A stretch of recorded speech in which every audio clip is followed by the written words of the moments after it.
MSNBC lefties are losing it yet again, and again it's all about Donald Trump. Watch this meltdown about Trump's social media company, Truth Social, which started trading this week and boosting the former president's net worth, potentially by billions. But according to the MSNBC Brains Trust, this is proof of some grand conspiracy where nefarious forces are fixing the share price to boost the market value of this company. Got to tell you, these dummies failed economics 101. And the whole thing is absurd. Why the SEC does not think there's some kind of stock manipulation going on, by the way. But clearly this is one of these almost meme-like stocks where there's clearly a group of people that are trying to push up the price to almost transfer money, potentially, to the former president. That's what's going on here. Now, the question is whether he can sell his shares. Let's put this in perspective. Yeah. It is still valued at a number greater than what Harley Davidson, Bausch & Lomb are valued at. Those are companies that make products and make billions of dollars. Technically speaking, you would say this company is fakakta. It does not do anything, okay? Joining me now is filmmaker and journalist Ami Horowitz. Ami, MSNBC, just keep providing more and more content for me. I do appreciate it. But what do you make of this latest episode of Trump derangement syndrome?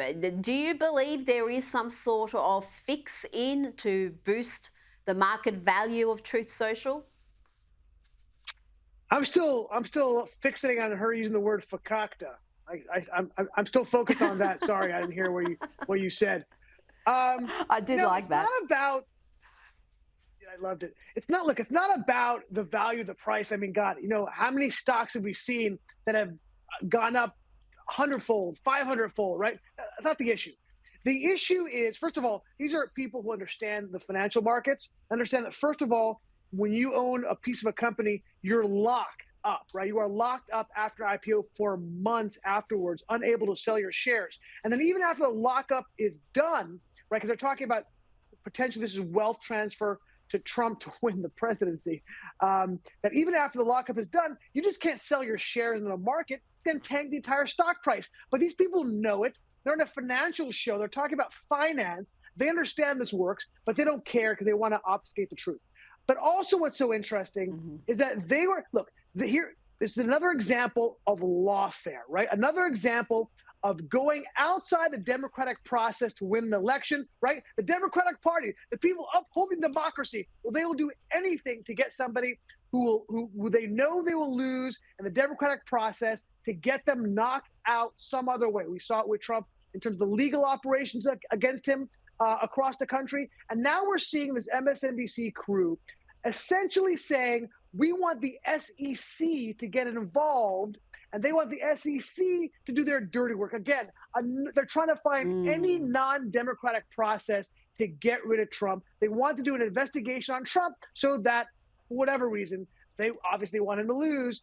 That's what we're looking at here. Absolutely. Now, the Biden White House are demanding Israel come clean on the killing of aid workers in an Israeli airstrike in Gaza. Our own Prime Minister, Anthony Albanese, has also conveyed his outrage at the death of an Australian aid worker. Israel has admitted that the deaths of the 7 workers was a mistake that followed a misidentification.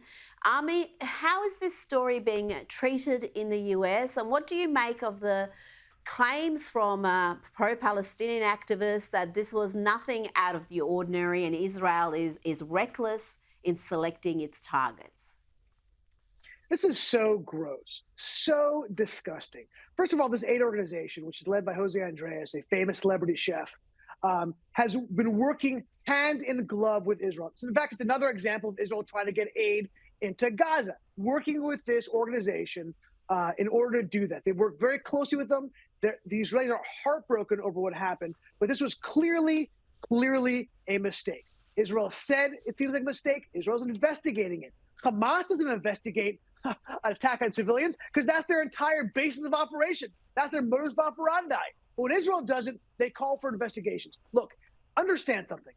1/5 of all Israeli soldiers have been killed by friendly fire. One of the most famous incidents, Israel even killed their own hostages because when you're in war, This is what happens. This is not a war that Israel started. This is a war that was put upon Israel by Hamas. They're reacting to Hamas barbarity and atrocities. And guess what happens when that occurs? There is examples of civilians being killed by accident. This is a perfect example of that. But Joe Biden knows that.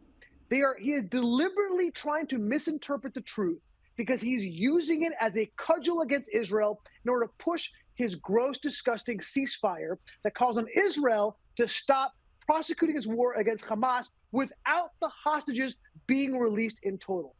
This is what we're seeing here. This is why the faux outrage by the administration and the fake outrage by the news media outlets around America and around the world. Now, Joe Biden's climate agenda has been dealt a big blow after a federal district court overturned a rule that required states to track and set reduction goals for greenhouse gas emissions from vehicles on highways. Ami, how big is this issue in the coming presidential election? Is climate change going to be a top tier issue, or is it ranked relatively low when you're talking about cost of living, the border crisis and inflation, all the issues that US cities are grappling with? Climate change? Oh, come on. Nobody cares right now about climate change, considering all the things you just listed. Look, I'll tell you what's two things that's really interesting about this. First of all, it's the okay. Yes, there are issues involved, interesting issues involved in terms of federalism and state rights versus federal rights. We've been dealing with this issue a lot now with this administration because the administration is trying to push federal agendas onto states. We talked about the border with Texas. This is another example of that. So that on itself is an interesting dynamic, a constitutional issue that I think it's important to deal with. But frankly, Rita, it just shows you how tone deaf this president is. Never mind that the issue isn't climate change in terms of what voters care about. Voters are looking at inflation, in particular, the rise in cost of gas prices. Yet what is he doing?